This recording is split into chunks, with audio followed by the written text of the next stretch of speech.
మరుగై ఉండలేదు యేసయ్యా. ఇదిగో విచిత్రముగా నా రూపము, నా జీవితము విచిత్రముగా ఉన్నది, ఆశ్చర్యముగా ఉన్నది ప్రభువా. అందుకే ధన్యవాదము నాయన. ప్రతి బిడ్డలు కూడా ప్రభువా యేసయ్య మీకు కృతజ్ఞతలుగా మారుతూ ఉండగా యేసయ్య ప్రతి బిడ్డలు మీరు తాకి ఏమి కావాలో, ఏం కోరుకుంటున్నారో, ఏం కావాలని వచ్చారో, అయా ఏ భారముతో వచ్చారో, అయా ప్రయాసపడి భారము మోయించున్న సమస్త జనులారా నా యొద్దకు రండని సెలవిచ్చారు ప్రభువా. అయా ఇదిగో నాయన మీరు దేవుని యొద్దకు రండి, ఆయన మీ యొద్దకు వస్తానని సెలవిచ్చారు. వచ్చిన ప్రతి బిడ్డలను ప్రభువా దయతో మన్నించి క్షమించి అయా ఇక మరలా పాపములో పడకుండా, అయా మరలా ఇబ్బందుల్లో పడకుండా, అయా ఒట్టి చేతులతో నీ బిడ్డలు పంపించకుండా నినివే ప్రజలు నిండు మనస్సుతో ఏ విధంగా అయితే ప్రార్థించినప్పుడు మీరు మనస్సును మార్చుకుని వారిపై కనికరము చూపించావు, క్షమించావు, అట్లా క్షమాన్ని మాపైన కుమ్మరించమని మన ఆదుడైన యేసుక్రీస్తు పరిశుద్ధ నామములో ప్రార్థిస్తున్నాం తండ్రి. ఆమేన్. Praise the Lord. అందరూ కూడా రెండు చేతులు చెప్తాం ఒకసారి. Praise the Lord, praise the Lord, praise praise praise the Lord. పితా పుత్ర పవిత్ర ఆత్మ నామమున ఆమేన్. లూకా సువార్త 11వ అధ్యాయము 29వ వచనం నుండి 32వ వచనం వరకు. లూకా సువార్త 11వ అధ్యాయము 29వ వచనం నుండి 32వ వచనం వరకు. ప్రజలు అనేకులు అతడు చేరగా యేసు ఇట్లు చెప్పనారంభించెను, ఈ తరము దుష్టమైనది, ఇది ఒక గురుతును కోరుచున్నది, కానీ యోనా చూచిన కంటే వేరొకటి అనుగ్రహింపబడదు. ఎలైనా నినివే వాసులకు యోనా చూచిన అయినట్లే ఈ తరమునకు మనుష్య కుమారుడును ఒక సూచన యొగును. తీర్పు దినమున దక్షిణ దేశపు రాణి వీరి ఎదుట నిలిచి వీరిని ఖండించును. ఎలైనా ఆమె సొలొమోను విజ్ఞాన వాక్కులు వినుటకై దిగాంతముల నుండి వచ్చెను. ఇదిగో ఆ సొలొమోను కంటే అధికుడు ఇచ్చట ఉన్నాడు.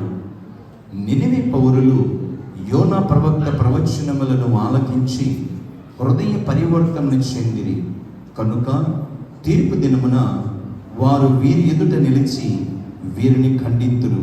ఇదిగో యోనా కంటే గొప్పవాడు ఒకడు ఇచ్చట ఉన్నాడు. ఇది క్రీస్తునాథుని సువిశేషము. మహాపరిశుద్ధుడా, ప్రేమగల కృపగల దేవ, దయగలిగిన యేసయ్య, గడిచిన కాలమంతా కూడా నాయన మిక్కిలిగా మమ్మల్ని అందరిని కూడా ఎంతగానో ప్రేమించి ఈ యొక్క తపస్సు కాలంలో, ఈ పాస్కా ఆయుత కాలంలో, ఈ యొక్క 2వ బుధవారం 7వ రోజున తపస్సు కాలంలో మమ్మల్ని అందరిని కూడా తీసుకుని వచ్చి హృదయ పరివర్తనను చెందినటువంటి నినివే ప్రజలను మీరు ఏ విధంగా అయితే రక్షించారో అయ్యా ప్రభు, అటువంటి హృదయ పరివర్తన కోసం మమ్మల్ని అందరినీ కూడా మమ్మల్ని తీసుకొచ్చారు. ఇప్పటి వరకు కూడా పాటల ద్వారా, జపమాల ద్వారా, అయా సిలువ ధ్యానాల ద్వారా, ఆరాధన ద్వారా మిమ్మల్ని ఘనపరచడానికి మీరు ఇచ్చిన సమయమును బట్టి మీకు వందనాలు ప్రభువా. స్తుతులు స్తోత్రాలు అర్పిస్తూ ఉన్నాం. అయా ఈ యొక్క సమయంలో ప్రతి బిడ్డను కూడా ప్రభువా మీ చేతులకు అప్పగిస్తూ ఉన్నాం. అయా ఏకాగ్రత కలిగి నీ జీవము కలిగిన మాటలను ప్రతి హృదయంలో సర్వవంతముగా మారడానికి సహాయం చేసి ఆశీర్వదించండి. నినివే ప్రజలు ఏ విధంగా అయితే గోనిపట్ట ధరించి బూడిద రాసుకొని ఇదిగో ప్రభువా నీ ఉగ్రత నుంచి తప్పించబడ్డారు, అటువంటి హృదయ పరివర్తన ఈ రాకడ సమయంలో, ఈ అంత్యకాలపు అంత్య దినాలలో అయ్యా మేమును కూడా ఇదిగో ప్రభువా మేమును కూడా గోనిపట్ట ధరించి బూడిద రాసుకొని అంటే జ్ఞానస్థానము ద్వారా మీ బిడ్డలుగా జీవిస్తూ మా హృదయ పరివర్తన చెంది మీ రాజ్యమునికే మేమును కూడా వివేకం గల సిద్ధపాటు కలిగినటువంటి బిడ్డలకు తయారు చేయమని, నాతో మాతో అందరితో కూడా మీరు మాట్లాడి మహిమ తెచ్చుకోమని మన ఆదుడిని యేసుక్రీస్తు పరిశుద్ధ నామములో ప్రార్థిస్తున్నాం తండ్రి. ఆమేన్. Praise the Lord. మనందరిని కూడా సజీవ లెక్కన ఉంచిన దేవదేవునికి మరొకసారి 2 చేతులెత్తి పూర్ణ హృదయంతో దేవునికి కృతజ్ఞతా స్తోత్రాలు అర్పించడం. Praise the Lord, praise the Lord, praise praise praise the Lord. క్రీస్తునాథుని మిక్కిలి ప్రియులారా, ఈ యొక్క తపస్సు కాలంలో, ఈ పాస్కా ఆయుత కాలంలో మనందరినీ కూడా ఈ 2వ బుధవారము 7వ రోజున ప్రభు హృదయ పరివర్తన చెందాలి. హృదయ పరివర్తన నిమిత్తమే మన పాపాలు క్షమించబడతాయి.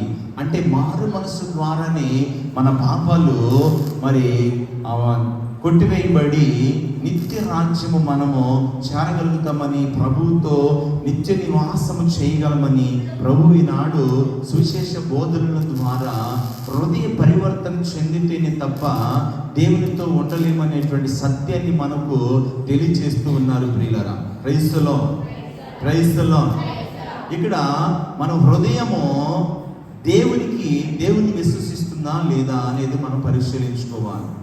మన హృదయము నిమిత్తమే, మన మారు మనసు నిమిత్తమే దేవుని యొక్క దయను మనము పొందగలుగుతాం. పునీత పౌలు గారు రోమిలకు రాసిన లేఖలో 2వ అధ్యాయం 4వ వచనంలో దేవుని యొక్క నిండు దయ నీ హృదయ పరివర్తన నిమిత్తమే కదా అని ఇక్కడ పౌలు గారు రోమా పౌరులకు రాస్తూ ఈనాడు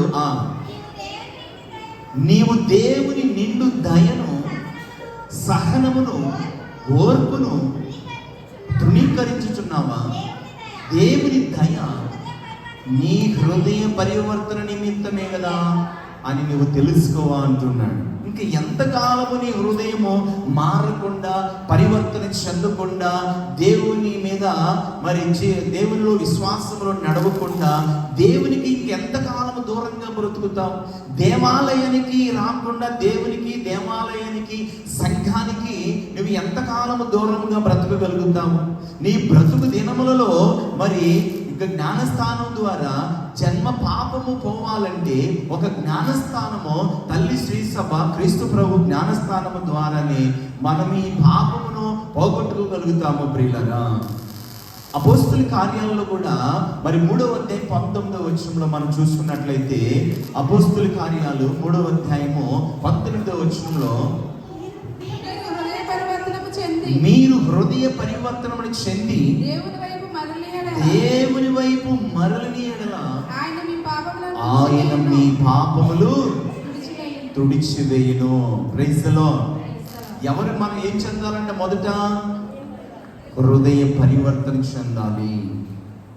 మనకున్నటువంటి లోకాన్ని ప్రేమించే హృదయం మనకు ఉండకూడదు. దేవుని ప్రేమించే హృదయం మనకి కావాలి. ఈ హృదయము, ఈ యొక్క మనస్సు, ఈ యొక్క లోకానుసారమైన జీవితము నుండి దేవుని ఆత్మానుసారమైనటువంటి జీవితంలోనికి మనము నడిచినప్పుడు, మనం పరివర్తన చెందినప్పుడు, మన మాటల్లో, ఆలోచనలో, ప్రవర్తనలో ప్రతిదీ కూడా మనము మార్పు చెందినప్పుడు, గొంగళి పురుగు 40 దినాలు కూడా తన గూటిలో ఉండి తన రూపాన్ని మార్చుకొని ఎంతో శ్రమపడి కష్టపడి ఒక నూతనమైనటువంటి సీతాకోక చిలుకగా మారుతుందో, అలాగే మన ఈ 40 దినాలు కూడా ఒక మార్పు కోసం తల్లి శ్రీ సభ ఈనాడు మనందరికీ కూడా ఈ పాస్కా ఆయుత కాలాన్ని, తపస్కాలాన్ని దేవుడు మరి తల్లి శ్రీ సభలో పెట్టి మనము దేవునికి దూరం అవ్వకుండా దేవునికి దగ్గరయ్యేటువంటి కాలములు, విశ్రాంతి కాలములు మనకి ఇస్తూనే ఉన్నాడు ప్రియులారా. కాబట్టి మనము కూడా మార్పు చెందితేనే మన జీవితాలు బాగుంటాయి. మన హృదయ పరివర్తన చెందితేనే మన కుటుంబాలు బాగుంటాయి. మన మనస్సు మారితేనే మన సంఘాలు, గ్రామాలు, సమస్తమును కూడా మన యొక్క జీవితం అంతా కూడా బాగుంటుంది. ప్రియులారా, మనం చూసినట్లయితే ఈరోజు మొదటి పట్టణంలో మరి యోనా గ్రంథంలో 3వ అధ్యాయం 1 నుంచి 10వ వచనం వరకు మీరు తర్వాత చదువుకున్నట్లయితే అక్కడ నినివే ప్రజల యొక్క పాపములు దేవుని దగ్గరికి వెళ్ళి చేరాయి. దేవుని యొక్క కోపము వారి యొక్క బిడ్డల పైన, వారి కుటుంబాల పైన, వారి పశువుల పైన, వారి మందల పైన, వారి యొక్క పొలాల పైన, వారి యొక్క గృహాల పైన, వారి జీవితాల పైన దేవుని యొక్క కోపము రగులుకొనబోతూ ఉంది. ఎందుకంటే ఇక ఏ మాత్రం కూడా నినివే ప్రజలు క్షమించడానికి అర్హులు కాదు. వారి పాపాలన్నీ కూడా ఋతుక్రమం తప్పిపోయాయి. ఎందుకంటే పెంచి మీరిపోతున్నారు, ఒకరికొకరు క్షమించుకోవడం లేదు, ఒకరికొకరు మన్నించుకోవడం లేదు. దేవుని భయం అనేది, మంచి అనేది కొంచెమైనను వారిలో లేదు. అందుకని వారిని ఇదిగో ఒక్కసారి అవకాశం ఇద్దామని తన యొక్క ప్రవక్తను, ఇదిగో ఆ యొక్క యోనా ప్రవక్తను నినివే ప్రజల దగ్గరికి పంపించాడు. 40 దినాలు 40 రాత్రులు 40 పగళ్ళు ఆ యొక్క నినివే ప్రజలకు బోధించినప్పుడు ఆ ప్రజలందరూ కూడా నిజమే కదా, నేను చేస్తున్నది తప్పు కదా, నేను చేసేది పాపము కదా, నేను చేసేది వ్యభిచారము కదా, నేను చేసేది దొంగతనము కదా, నేను చేసేది బూతులు కదా, నేను చేసేది అసూయ కదా, నేను చేసేది గర్వము కదా, ఇది నా ఆత్మ రక్షణ నా మార్గములు వెళ్ళదు కదా, నా ఆత్మ నరకములోనికి వెళుతుంది కదా అని యోనా మాటలు ఎలా నమ్మారు? 5వ వచనంలో దేవుని మాటగా వాళ్ళు నమ్మారు ప్రియులారా. అది యోనా మాట కాదు, ఎవరి మాట? దేవుని మాట. దేవుని మాట వారు నమ్మి వాళ్ళందరూ కూడా గోనెపట్ట ధరించి బూడిద రాసుకొని దేవుని వైపు వాళ్ళు మరులుతూ ఉన్నారు, పశ్చాత్తాపడుతున్నారు. రాజు సైతము ఉపవాసం చేస్తూ రాజు ప్రజలందరికీ కూడా జీవం పంపించాడు. పశువులు కానీ, పాలిచ్చే తల్లి కానీ, పిల్లలు కానీ పాలు తాగకూడదు, గేదెలు మరి చిక్కాలు వేసేయండి, మేత వేయకూడదు, ఏది కూడా ప్రతి పనిని కూడా మీరు చేయకూడదు. దేవుని పని ఈ 40 రోజులు మీరు చేస్తే దేవునితో 1000 సంవత్సరాలు మనం ఉండగలుగుతాము అని రాజు ఆజ్ఞ పంపించాడు. ప్రజలందరూ కూడా ఆ యొక్క 40 రోజులు కూడా ప్రతిరోజు మంచి పాప సంకీర్తనలు చేస్తున్నారు. ఎవరికి చేస్తున్నారు? నిత్య గురువైనటువంటి తండ్రి దేవునికి తమ పాపములకు పశ్చాత్తాపడుతున్నారు. ప్రతిరోజు వారి పాపాలు ఒప్పుకుంటున్నారు. ప్రతిరోజు కూడా క్షమించవలసినటువంటి వాళ్ళ దగ్గరికి వెళ్ళి క్షమిస్తూ ఉన్నారు. ఎవరైతే పాపము చేశారో, ఎవరినైనా దూషించారో, ఎవరినైతే కొట్టారో వారి దగ్గరికి వెళ్ళి క్షమాపణ అడుగుతూ ఉన్నారు. ఈ 40 రోజులు కూడా వారు పరిపూర్ణంగా మారిన తర్వాత 9-10 వచనాలు ఏం రాయబడుతుందో చూడండి. యోనా గ్రంథంలో 9-10 వచనంలో, ఒకవేళ దేవుడు మనస్సు మార్చుకొని జాలి చెంది తన కోపోగ్రతను ఉపసంహరించుకోవచ్చునేమో, మనం సావు తప్పించుకోవచ్చునేమో. దేవుడు ఆ ప్రజలు చేసిన కార్యములను చూచెను. వాళ్ళందరూ కూడా మరి దేవుడు చూస్తున్నాడు. ఆకాశము నుండి నరులందరిని కూడా చూస్తూ ఉన్నాడు. ఎవరు ఏకాగ్రతతో ఉన్నారు, ఎవరు పట్టుదల ప్రార్థన చేస్తున్నారు, ఎవరు విసగక ప్రార్థన చేస్తున్నారు, ఎవరు పాపాలు ఒప్పుకుంటున్నారు, ఎవరు మారు మనసు పొందుతున్నారు, ఎవరు హృదయ పరివర్తన చెందుతున్నారు, ఎవరు జ్ఞానస్థానం తీసుకుంటున్నారు, ఎవరు దేవుని భయం ఉంది, ఎవరు ప్రతి ఒక్కరిని కూడా దేవుడు చూస్తూ ఉన్నాడంట పిల్లలు. ప్రతి ఒక్కరు ప్రతి పాపమును కూడా ఒప్పుకుంటూ ఉన్నారు. Praise the lord. 28వ అధ్యాయంలో సామెతల గ్రంథంలో 13వ వచనంలో తన పాపములు కప్పిపెట్టుకుని వాడు బాగుపడడంట.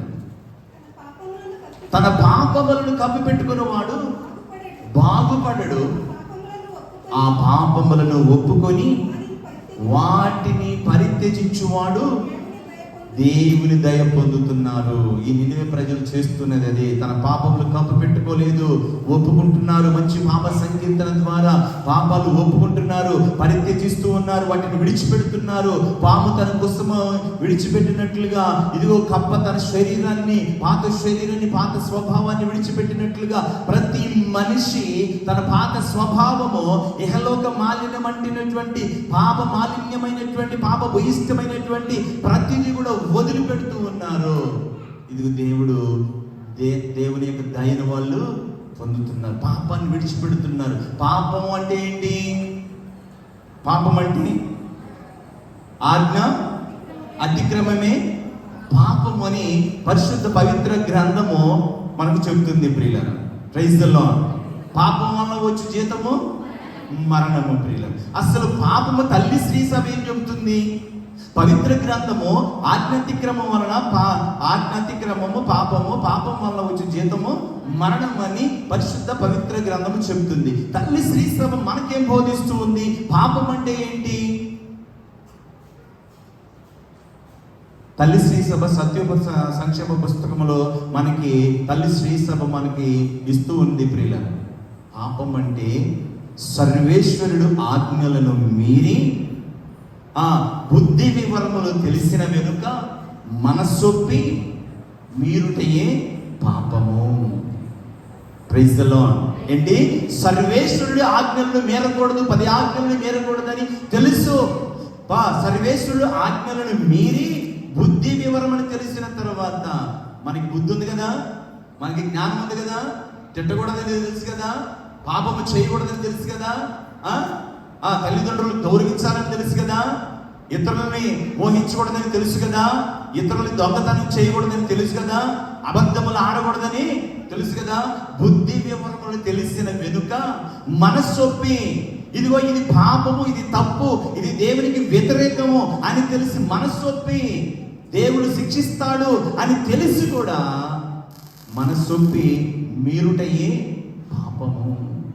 తల్లి శ్రీసభ చెప్తుంది ప్రియుల, అన్ని తెలిసే చేస్తున్నాడు మనిషి, తెలియకుండా ఏది కూడా చేయడం లేదు. అందుకని ఇదిగో ఈ తరమంతా కూడా దుష్టమైపోయింది, భ్రష్టమైపోయిందని చెప్తున్నాడు ప్రియుల. పాపం అంటే తెలుసుకున్నాం. పాపం ఎన్ని రకాలు ఉంటుంది? పాపం ఎన్ని రకాలు చెప్పండి. పాపం ఎన్ని రకాలు ఉంటాయి? ఎన్ని రకాలు? 2 రకాలు ఉంటాయి పాపాలు. Praise the lord. ఏంటవి? ఒకటి చావైన పాపము, 2 స్వల్ప పాపము ప్రియులారా. Praise the lord. ఎన్ని పాపాలు? 2 పాపాలు. 1 చావైన పాపము, మరణకరమైన పాపము.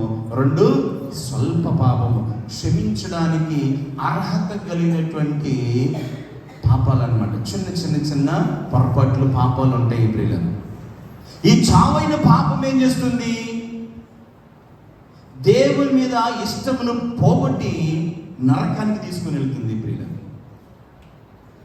దేవుని మీద ఇష్టాన్ని పోగొట్టి 6వ ప్రాకారణంలోనే ఉంటుంది, సత్యోపతి సంక్షేప పుస్తకంలో ప్రియుల. 6వ ప్రాకారణం అని ఉంటుంది, దాంట్లో ఉంటుంది ప్రియుల. ఇది చావైన పాపం అంటే ఏంటంటే దేవుని మీద ఇష్టాన్ని పోగొట్టి నరకానికి తీసుకుని వెళ్ళేది చావైన పాపం. మరి స్వల్ప పాపం అంటే ఏంటి? దేవుని మీద ఇష్టమును పోగొట్టక ఉత్తరించు స్థలంలో ట్రైన్కి వెయిటింగ్ లిస్ట్లో ఉంచినట్టుగా ఆ ఉత్తరించు స్థలంలో వెయిట్ చేపిస్తుంది మనల్ని. వెయిటింగ్ లిస్ట్లో ఉంటుంది కదా, ట్రైన్ బుక్ చేసుకుంటే కన్ఫర్మ్ అవ్వకుండా సీట్ బెర్త్ కన్ఫర్మ్ అవ్వకుండా వెయిటింగ్ లిస్ట్లో ఉంటుంది కొంత సెలవుల్లో.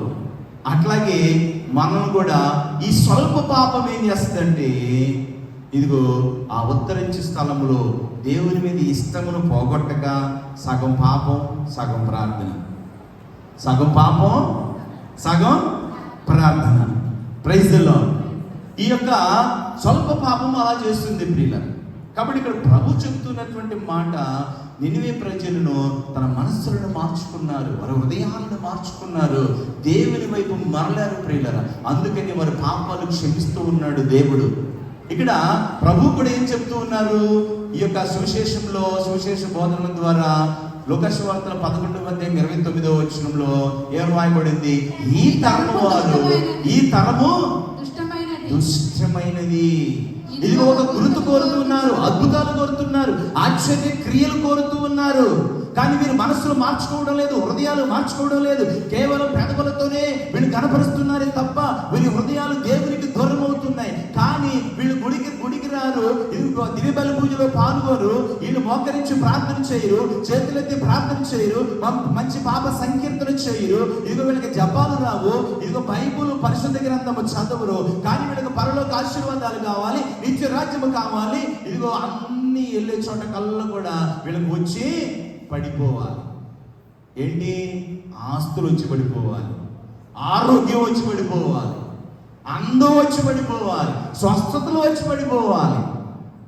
దున్నందే భూమి అయినా పంటదే, విత్తనమేమైందే, ఇదిగో భూమి కూడా మొలకెత్తదే, నువ్వు ప్రార్థన చేయిందే, ఇదిగో నువ్వు ఆవగింజంత విశ్వాసం చాలంటున్నాడు. గుమ్మడికాయ కాదు, లేదా ఇంకో కాయ కాదు, ఏ గింజంత అంట? లూకా సువార్త 17:6 నీకు ఆవగింజంత విశ్వాసం ఉన్న చాలు. ఆవగింజంత విశ్వాసంతో వచ్చి దేవుని దగ్గరికి, దేవుని దేవాలయంలో ప్రార్థన చేయి. నీ పరిస్థితులన్నీ, ప్రతికూలమైన పరిస్థితులు అనుకూలంగా మార్చే దేవుడు మనతో ఉన్నాడు ప్రియులారా. Praise the lord. మీరు తర్వాత చదువుకున్నాం 17వ అధ్యాయం 6వ వచనంలో ఆవుకింత విశ్వాసం ఉంటే చాలు అంటున్నట్టు. ఈ తరము దుష్టమైనది, అద్భుతాలు కోరుతున్నారు. ఇదిగో యోనా శకునం ఆనాడు ఉన్నది, కానీ ఈనాడు మనుష్య కుమారుని కంటే వేరొక గుర్తు లేదు. ఆనాడు యోనా ప్రజలు యోనా ప్రసంగించినప్పుడు నినివే ప్రజలందరూ కూడా మార్పు చెందారు, దేవుని యొక్క కనికరాన్ని పొందారు. ఈనాడు కూడా ఇదిగో ఆ మనిషి కుమారుడు క్రీస్తు ప్రభు అద్వితీయ కుమారుడి యొక్క ఇదిగో మాటలను, జీవం కలిగిన మాటలను విడిచిపెట్టకుండా అంటి పెట్టుకొని ఆ మాటల ప్రకారం జీవిస్తే మనము కూడా తీర్పు దినమున మరి ప్రభువుని చేరగలుగుతాం. నరకంలో మనము ఉండము ప్రియులారా. Praise the lord. ఆనాడి తండ్రి అయిన దేవుడు ఆది కాండములో 6వ అధ్యాయం 10-11 వచనంలో ఇదిగో ఈ మనసులు హృదయాలన్నీ కూడా భ్రష్టమైపోయాయి. భూమి అంతా కూడా ఇదిగో మరి దుష్టులతో నిండిపోయిందని ఆనాడే ఆది కాండంలోని 6వ అధ్యాయంలో 10-11 వచనంలో తండ్రి అని ఆవే ప్రభు మాట్లాడుతున్నాడు ప్రియులారా. అతనికి షేము, 6వ అధ్యాయం 10-11 వచనం.